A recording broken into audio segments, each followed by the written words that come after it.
Heinw haibase leisabi akhogine figure tonic.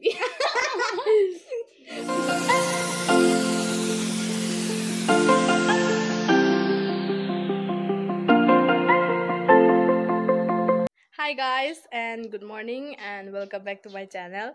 Ngasido aigi strawberry thai bako adu strawberry do pale chagre bako ado hoje ma anoba hadi chongkhale mara chale bako adu kakthatlani. I will chop it and aduga mafam da thadune lebak to phajana kelo do doine ba lebak afaba to lebak afaba dina te khoi yum thon bai le bako adugi lebak to phai haye bana habda du gi to toroga sembirani dana aduga thadone ba ado aina huji thai do magi har do hapa wat pera kaino hone maklak yam sangi bako aduga cherang ju thawdre ba du gi kitang magi mahai do yam pi. That's why I'm gonna chop them and I have to plan it. I am atopa hojiki macha macha hauraido mana chalaido amu thadone ba do khoina piga thaminarage. So let's get into the video. This is my strawberry.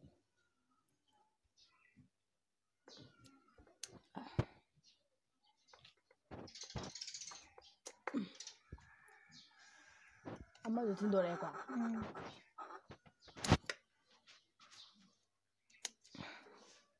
Slayer. Sigi keno se hoje akhoi yum sari duna sumaina lairi sigi se ahoina lebak to lemon memad fadigom thaine base do side tha do ini ya se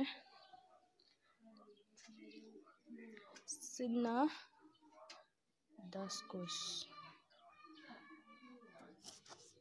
china chima chaje thabirage ka chawhala ka namu sindokna ba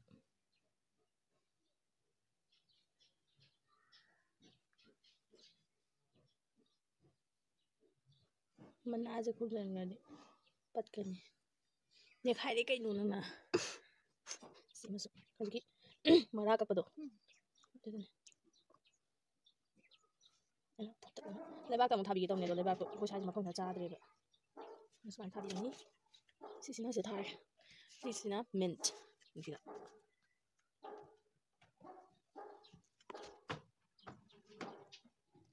oh da ho ja kan de mari chan do jong sisi mai chan do le ha blen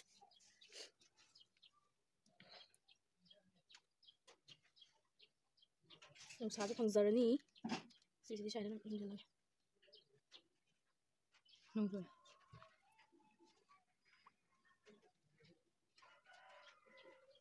oh chip ko le ha ba na mara de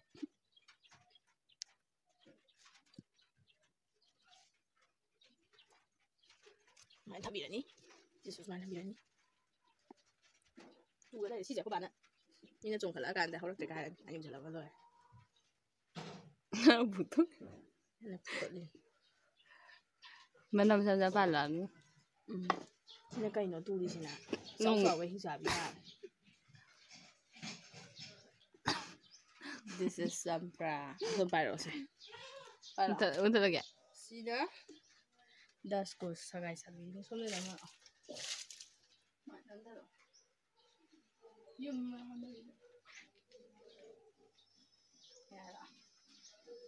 Sina sanari kumna soy so yen de ngam sa hayai macha sabot hwa uri sumari jan pumpkin ne my this is my then sizo yendem sidi lay mana ni patlesi dana mo sida Go. Sigo ni video na mi ba. YouTube ki. Nate, ma iba potai thaba do. Magi ya kai no kana no kwa ma go lang sandi si ba. Am te ngo. YouTube ni. Mo la ba an mo si tham. Sigai no. What is this? Mori le how I can I don't know what is that. Wow, there's a man look down and was hung there any peely. Yende. What? Me just here, I'm young for that. Oh.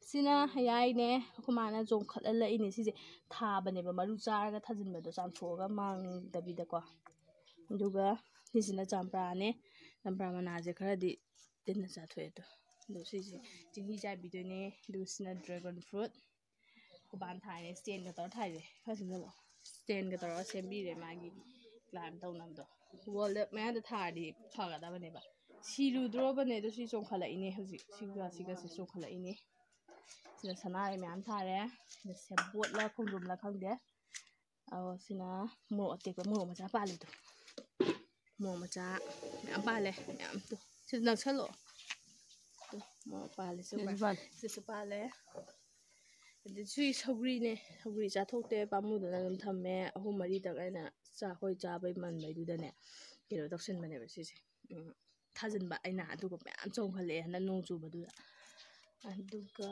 sisina sanare leijare ko sina khamene si khamen je amma panjaba ne sida to ubra khamen pat khare ba ten ne ja da si morok ne mai keno mai pale sina na pa pi tha ba kuire yen dem je pat le katin ko katin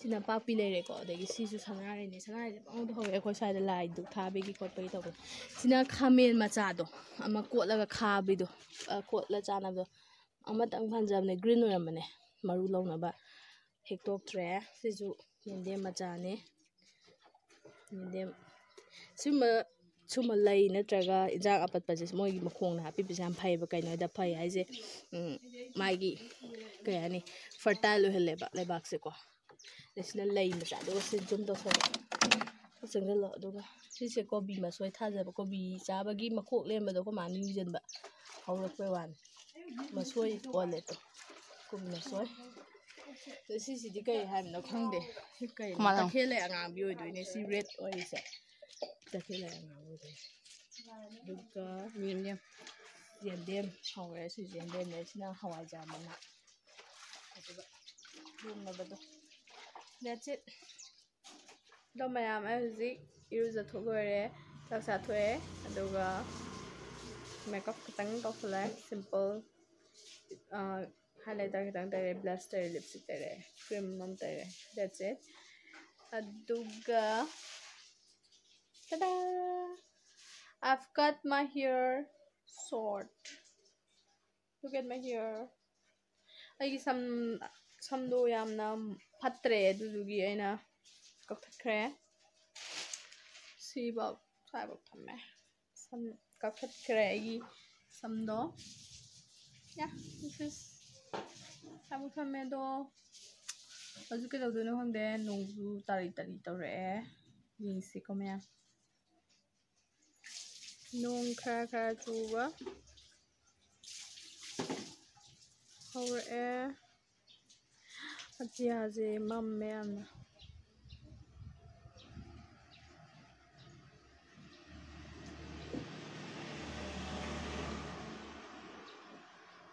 so nice so howzik mayam haino meke haino macha green mango sikho kigana dilay ramje ana sa ki ko ya hai lagi sa na ko to ko jawa no le ya no le no ko so ko da video ni这种再见video你们这个他们我什么为了他们拿来的呀对可以把红公主的就把人对呀这个样子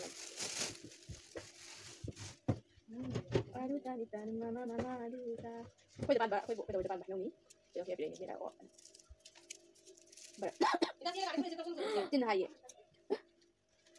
啊这个都真的啊啥你给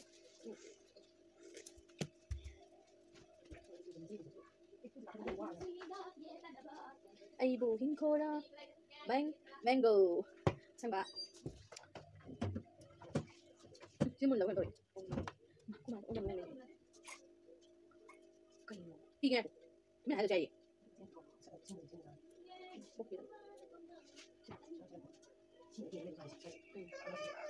sushi đấy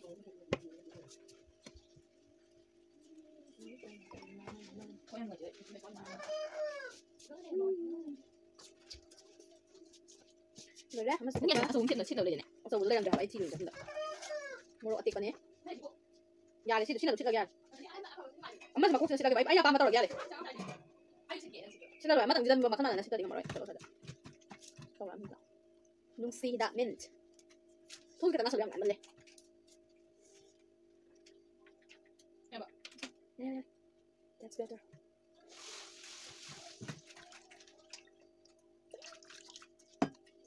sẽ đây đấy nung see that Heinw một rồi xin được thôi sẽ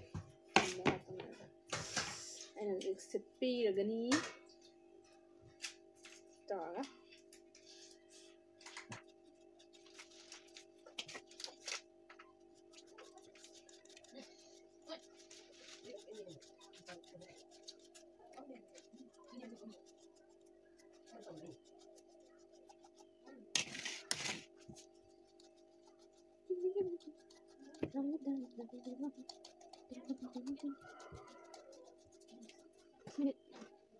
mình nó không ra bà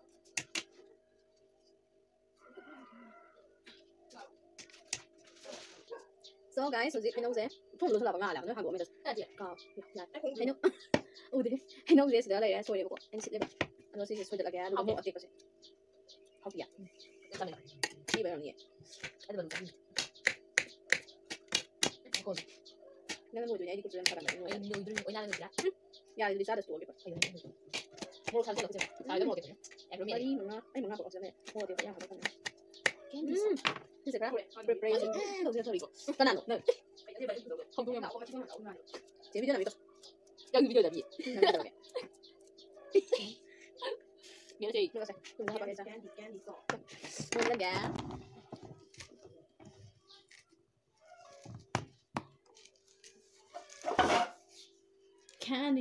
Candies.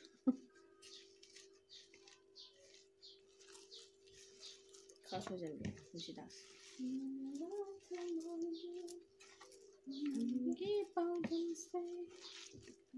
Dạ. Mẹ đâu phải rồi thùng nằm bánh Thùng hoa cô đấy. nằm bánh gì? Biên đi. Sao nghe tên của nó tại. Mà như thế anh 코치 애기 코치 시기 코치 되는데 시바우스 너무 사도니 게임 놓여야 돼. 이 코치 애들은 블록 다 피수라서 봐야 돼. 애들은 블록 오빠 또 떡도 좀 더 먹고 장 통버스 먹는 놈 사. 하지바도 형 게임 더 넣으면 시 맛돈 레드 오일 레벨이야.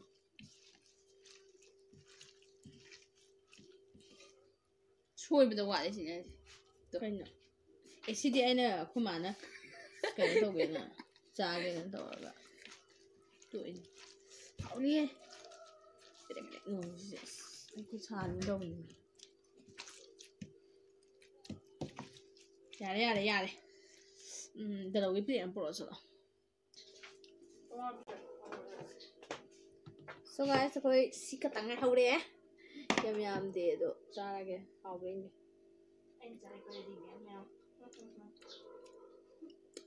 봐봐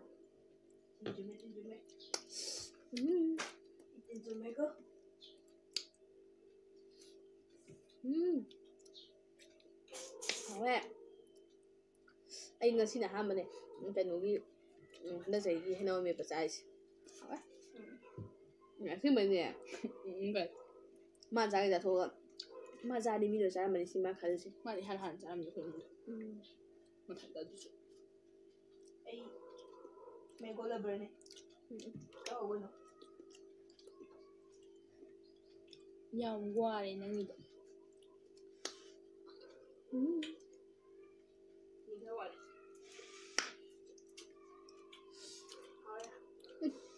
Nên bật ạ.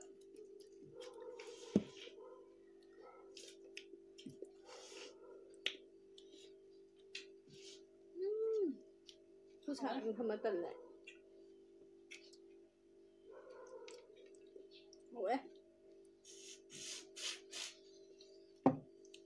ꯌꯥꯝ ꯁꯥꯏ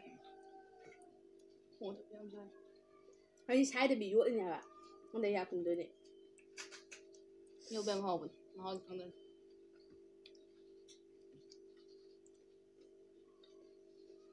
ꯑꯩꯅ ꯃꯦꯠꯄ ꯍꯥꯎꯋꯤ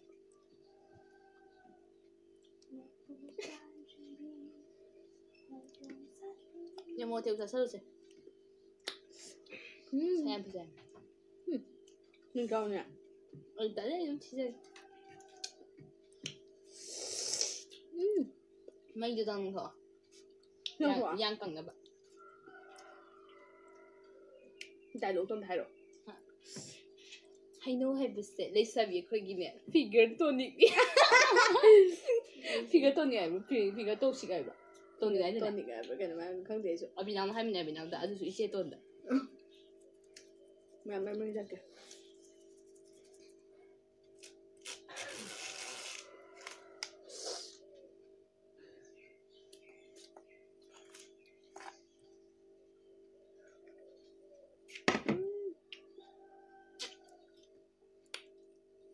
bulb ꯌꯨꯝꯗ ꯁꯥꯏꯕ dispo glass ꯇꯧꯔꯒ ꯎꯔꯨ ꯎꯔꯨꯉꯣ ꯑꯗꯨꯒ ꯂꯧꯊꯣꯛꯑꯣ ꯃꯅꯨꯡꯗ ꯀꯩꯅꯣꯝ ꯌꯥꯎꯋꯦ ꯑꯗꯨꯗꯒꯤ ꯉꯔꯥꯡꯒꯤ ꯑꯁ ꯃꯅꯨꯡꯗ ꯏꯁꯤꯡ ꯌꯥꯎꯕꯗꯣ ꯑꯥꯏꯁ ꯑꯣꯟꯗ꯭ꯔꯤꯕꯗꯣ ꯃꯅꯨꯡꯗ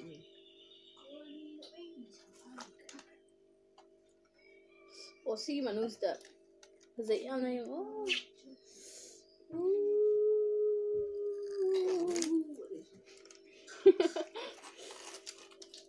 ꯆꯤꯅꯤꯒ ꯋꯥꯠꯂꯦ ꯆꯤꯅꯤ ꯋꯥꯠꯂꯗꯤ ꯊꯨꯝ ꯋꯥꯠꯇꯣꯏꯕ